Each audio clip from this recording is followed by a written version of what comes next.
خالو سے نکاح کرنا جائز ہے؟ کیا ایک عورت اپنے خالو سے نکاح کر سکتی ہے جبکہ اس کی خالہ انتقال کر گئی ہوں؟ وسیم صاحب انڈیا سے۔ خالو ہو گئے، اسی طرح چچی، ممانی، پھپھا، یہ سب نامحرم رشتے ہیں۔ تو پھپھو کے انتقال کے بعد پھپھا سے نکاح جائز ہے، خالہ کے انتقال کے بعد خالو سے نکاح جائز ہے، چچا کے انتقال کے بعد چچی سے نکاح جائز ہے، ماموں کے انتقال کے بعد ممانی سے نکاح جائز ہے۔ اچھا، تو جائز ہے، لیکن اس میں دو چیزیں ضروری ہیں۔ پہلی بات تو یہ ہے کہ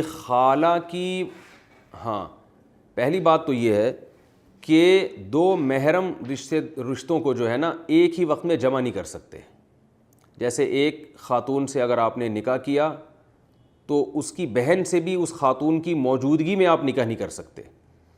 ایک خاتون سے آپ نے نکاح کیا، اس خاتون کی خالہ سے بھی اسی وقت میں آپ نکاح نہیں کر سکتے، یعنی خالہ اور بھانجی کو آپ نکاح میں جمع نہیں کر سکتے۔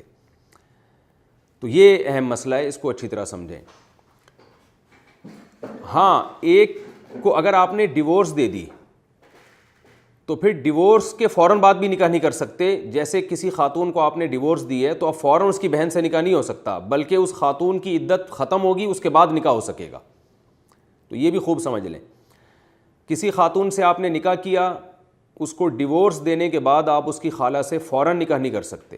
آپ نے اگر اس خاتون کو ڈیورس دی ہے، طلاق دی ہے، تو پہلے اس خاتون کی عدت ختم ہوگی، اس کے بعد آپ اس کی خالہ سے نکاح کر سکیں گے۔ تو یہ خوب اچھی طرح مسئلہ سمجھ لیں۔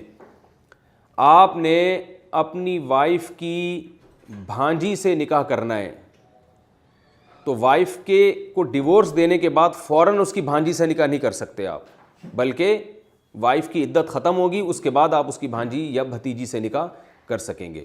تو یہ خوب سمجھ لیں۔ ہاں، موت کی صورت میں فوراً نکاح جائز ہے۔ ایک خاتون سے آپ نے نکاح کیا اور اللہ نہ کرے اس کا انتقال ہو جائے فوراً ہی، تو پھر فوراً آپ اس کی بہن سے نکاح کر سکتے ہیں، اس میں عدت نہیں ہے۔ اور کسی خاتون سے آپ نے نکاح کیا، فوراً اس کی ڈیتھ ہو گئی تو اس کی خالہ سے بھی فوراً نکاح کر سکتے ہیں۔ تو دونوں کو نکاحوں میں جمع نہیں کیا جا سکتا اور عدت کے دوران بھی نکاح نہیں کیا جا سکتا۔ فجر کے بعد سونا منع ہے، یہ مسئلہ میں اس سے پہلے والے ایپیسوڈ میں بہت ڈیٹیل سے بیان کر چکا ہوں۔